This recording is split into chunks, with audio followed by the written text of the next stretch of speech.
Mangaluru mirror ಸುದ್ದಿ ಸಂಚಯಕ್ಕೆ ಸ್ವಾಗತ. ನಾನು ಹರ್ಷಿತ್ ಬಲ್ಲಾಲ್. ಬಾಡಿಗೆ ಮನೆಯೊಂದರಲ್ಲಿ ನಡೆಯುತ್ತಿದ್ದ ವೇಷವಾಟಿಕೆ ದಂಧೆಯ ಮೇಲೆ ಉಳ್ಳಾಲ ಪೊಲೀಸರು ದಾಳಿ ನಡೆಸಿ ದಂಪತಿ ಸಹಿತ 4 ಬಂಧಿಸಿದ್ದಾರೆ.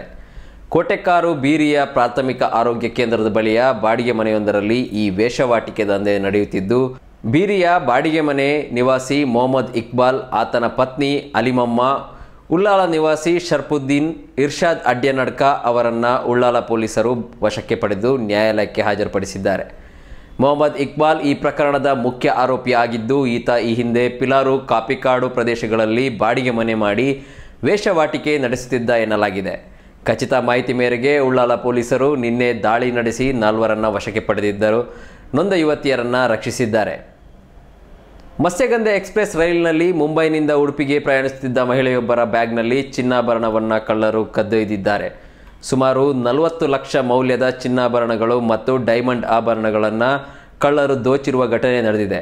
ಮಹಾರಾಷ್ಟ್ರ ಮುಳುಂದು ವೈಶಾಲಿ ನಗರದ ದೀಪಾ ರೈ ಎಂಬವರು ಮದುವೆ ಕಾರ್ಯಕ್ರಮಕ್ಕೆ ಉಡುಪಿಗೆ ಮತ್ಸ್ಯಗಂಧ ರೈಲಿನಲ್ಲಿ ಆಗಮಿಸಿದ್ದಾರೆ. ಮದುವೆ ಕಾರ್ಯಕ್ರಮದಲ್ಲಿ ಧರಿಸುವುದಕ್ಕಾಗಿ ಚಿನ್ನಾಭರಣಗಳನ್ನು 3 ಬ್ಯಾಗ್ಗಳಲ್ಲಿ ಸೀರೆಯ ಮಧ್ಯಭಾಗದಲ್ಲಿ ಇಟ್ಟುಕೊಂಡಿದ್ದರು. ಡಿಸೆಂಬರ್ 6ರಂದು ಬೆಳಗ್ಗೆ ಸುಮಾರು 5 ಗಂಟೆಗೆ ರೈಲು ಕುಂದಾಪುರ ಸ್ಟೇಷನ್ ತಲುಪಿದ್ದು, ಉಡುಪಿಯಲ್ಲಿ ಇಳಿಯುವುದಕ್ಕಾಗಿ ಇವರು ಬ್ಯಾಗ್ಗಳನ್ನು ರೈಲಿನ ಬಾಗಿಲಿನ ಬಳಿ ತಂದು ಇರಿಸಿದ್ದರು. ರೈಲು ಮುಂಜಾನೆ 5:40 ಗಂಟೆಗೆ ಉಡುಪಿಯ ರೈಲು ಸ್ಟೇಷನ್ಗೆ ಬಂದಿದ್ದು, ಬಳಿಕ ರೈಲಿನಿಂದ ಇಳಿದು ಕಟಪಾಡಿಯ ಮನೆಗೆ ಹೋಗಿ ಬ್ಯಾಗ್ ಪರಿಶೀಲಿಸಿದಾಗ 3 ಬ್ಯಾಗ್ನಲ್ಲಿಟ್ಟಿರುವ ಚಿನ್ನಾಭರಣಗಳು ಮತ್ತು ಡೈಮಂಡ್ ಆಭರಣಗಳು ಕಳವಾಗಿರುವುದು ಕಂಡುಬಂದಿದೆ.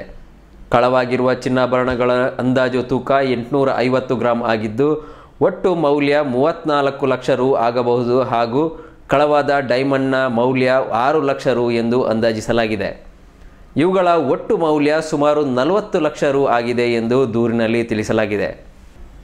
ನಿಂತಿದ್ದ ಕಂಟೈನರ್ ಲಾರಿಗೆ ಕಾರು ಡಿಕ್ಕಿ ಹೊಡೆದ ಪರಿಣಾಮ ವಿಜಯಪುರದ ಜಿಲ್ಲಾ ಸಿಂದಗಿ ತಾಲೂಕಿನ ಸಿಪಿಐ ಹಾಗೂ ಅವರ ಪತ್ನಿ ಸ್ಥಳದಲ್ಲೇ ಸಾವನ್ನಪ್ಪಿರುವ ಘಟನೆ ಜೇವರ್ಗಿ ತಾಲೂಕಿನ ನೆಲೋಗಿ ಕ್ರಾಸ್ ಬಳಿ ನಡೆದಿದೆ.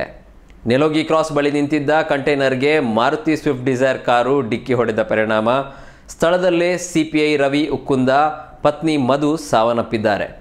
ಸಿಂದಗಿಯಿಂದ ಕಲಬುರಗಿ ನಗರಕ್ಕೆ ಕಾರಿನಲ್ಲಿ ಆಗಮಿಸುತ್ತಿದ್ದ ಸಿಪಿಐ ದಂಪತಿ ಕಂಟೈನರ್ ಡಿಕ್ಕಿ ಹೊಡೆದ ಪರಿಣಾಮ ಅಪಘಾತ ಸಂಭವಿಸಿದೆ.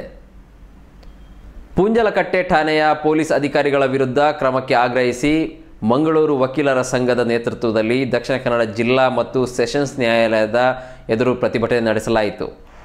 ಯುವ ವಕೀಲ ಕುಲದೀಪ್ ಮೇಲೆ ದೌರ್ಜನ್ಯ ನಡೆಸಿರುವ PSI ಸುತೇಶ್ ವಿರುದ್ಧ 24 ಗಂಟೆಯೊಳಗೆ FIR ದಾಖಲಿಸಿ ಅಮಾನತು ಮಾಡಿ ವಿಚಾರಣೆಗೊಳಪಡಿಸಬೇಕು ಎಂದು ಪ್ರತಿಭಟನಾಕಾರರ ಗುಂಪು ಗಡುವು ನೀಡಿದ್ದರು. ಪೊಲೀಸ್ ಅಧಿಕಾರಿ ವಿರುದ್ಧ ಕ್ರಮ ಕೈಗೊಳ್ಳದೆ ಹೋದರೆ ಹೋರಾಟವನ್ನು ತೀವ್ರಗೊಳಿಸುವುದಾಗಿ ಎಚ್ಚರಿಸಿದ್ದಾರೆ. ಖಾಸಗಿ ಆಸ್ಪತ್ರೆಯೊಂದರಲ್ಲಿ ವೈದ್ಯಕೀಯ ತಪಾಸಣೆಗೆ ತೆರಳಿದ್ದ ಮಹಿಳೆಯರು ಬಟ್ಟೆ ಬದಲಿಸುವಾಗ ಕ್ಯಾಮರಾವನ್ನು ಗುಪ್ತ ಸ್ಥಳದಲ್ಲಿ ಇರಿಸಿ ವಿಡಿಯೋ ಸೆರೆ ಹಿಡಿದಿದ್ದ ಬಗ್ಗೆ ಸುರತ್ಕಲ್ ಠಾಣೆಯಲ್ಲಿ ದೂರು ದಾಖಲಾಗಿದ್ದು, ಆರೋಪಿಯನ್ನು ಪೊಲೀಸರು ಬಂಧಿಸಿದ್ದಾರೆ. ಬಂಧಿತನನ್ನು ಅದೇ ಖಾಸಗಿ ಆಸ್ಪತ್ರೆಯಲ್ಲಿ ನರ್ಸಿಂಗ್ ಕೆಲಸ ನಿರ್ವಹಿಸುತ್ತಿದ್ದ ಕಲಬುರಗಿ ಮೂಲದ ಸದ್ಯ ಬಜ್ಪೆಯಲ್ಲಿ ವಾಸವಾಗಿದ್ದ ನರ್ಸಿಂಗ್ ವಿಭಾಗದ ವಿದ್ಯಾರ್ಥಿ ಪವನ್ ಕುಮಾರ್ ಎಂದು ಗುರುತಿಸಲಾಗಿದ್ದು, ನ್ಯಾಯಾಲಯಕ್ಕೆ ಹಾಜರುಪಡಿಸಿದ್ದಾರೆ. ಯುವತಿಯೊಬ್ಬರು ವೈದ್ಯಕೀಯ ತಪಾಸಣೆಗೆ ಆಸ್ಪತ್ರೆಗೆ ತೆರಳಿದ್ದರು. ಈ ವೇಳೆ ಆಕೆಗೆ ಸ್ಕ್ಯಾನಿಂಗ್ ಇದ್ದ ಕಾರಣ ಕೋಣೆಯೊಂದರಲ್ಲಿ ಬಟ್ಟೆ ಬದಲಾಯಿಸಲು ಸಿಬ್ಬಂದಿ ತಿಳಿಸಿದ್ದಾರೆ. ಅದರಂತೆ ಯುವತಿ ಬಟ್ಟೆ ಬದಲಾಯಿಸುವ ಮುನ್ನ ಕೋಣೆಯನ್ನು ತಪಾಸಣೆ ನಡೆಸಿದಾಗ ಗುಪ್ತವಾಗಿ ಕ್ಯಾಮೆರಾ ಇರಿಸಿ ಚಿತ್ರೀಕರಿಸುವುದು ಬೆಳಕಿಗೆ ಬಂದಿದೆ. ಈ ವಿಚಾರವನ್ನು ಯುವತಿ ತಕ್ಷಣ ವೈದ್ಯರ ಗಮನಕ್ಕೆ ತಂದಿದ್ದಾರೆ.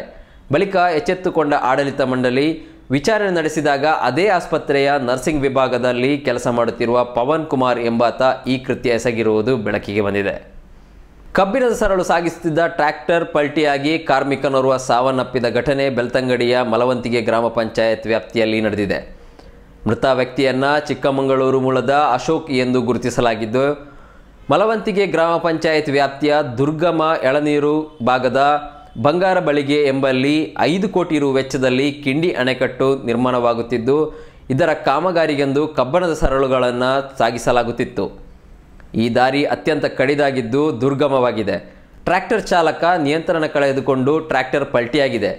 ಈ ವೇಳೆ ಚಾಲಕ ಮತ್ತು ಮತ್ತೋರ್ವ ಪ್ರಾಣಾಪಾಯದಿಂದ ಪಾರಾಗಿದ್ದು, ಹಿಂಬದಿ ಕುಳಿತಿದ್ದ ಕಾರ್ಮಿಕ ಗಂಭೀರ ಗಾಯಗೊಂಡು ಆಸ್ಪತ್ರೆಗೆ ಸಾಗಿಸುವ ವೇಳೆ ಮೃತಪಟ್ಟಿದ್ದಾರೆ.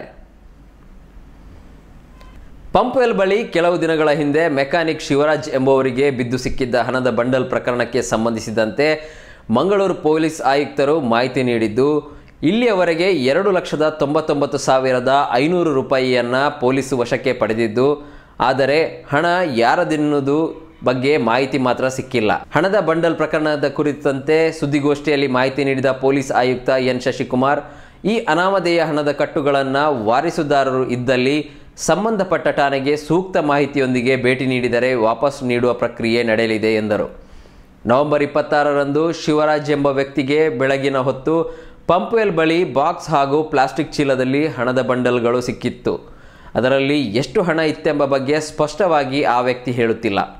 ಮಾಧ್ಯಮದಲ್ಲಿ 10 ಲಕ್ಷ ಹಣದ ಕವರ್ ಸಿಕ್ಕಿರುವುದಾಗಿ ವರದಿಯಾಗಿರುವ ಬಗ್ಗೆ ಮಾಹಿತಿ ಕಲೆ ಹಾಕಲಾಗುತ್ತಿದೆ. ಹಣ ದೊರೆತಿರುವ ಪ್ರದೇಶದ ಸಿಸಿ ಕ್ಯಾಮೆರಾ ಕೂಡ ಪರಿಶೀಲನೆ ಮಾಡಲಾಗುತ್ತಿದ್ದು ಎಂದು ಅವರು ಹೇಳಿದರು.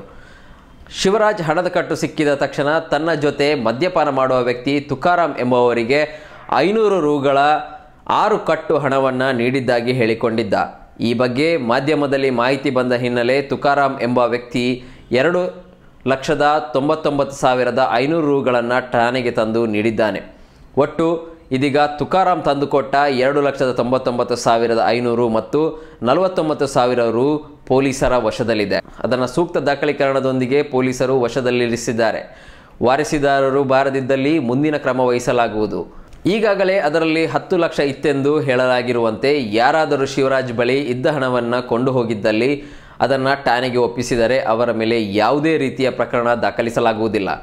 ಒಂದು ವೇಳೆ ತನಿಖೆಯ ವೇಳೆ ಸಿಸಿ ಕ್ಯಾಮೆರಾ ಫುಟೇಜ್ ತಪಾಸಣೆಯ ಸಂದರ್ಭ ಯಾರಾದರೂ ಶಿವರಾಜ್ ಬಳಿ ಇದ್ದ ಹಣ ಕದ್ದುಕೊಂಡು ಹೋಗಿರುವುದು ಕಂಡು ಬಂದಲ್ಲಿ ಅಂಥವರ ವಿರುದ್ಧ ಸುಳಿಗೆ ದರೋಡೆ ಪ್ರಕರಣ ದಾಖಲಿಸಲಾಗುತ್ತದೆ ಎಂದರು.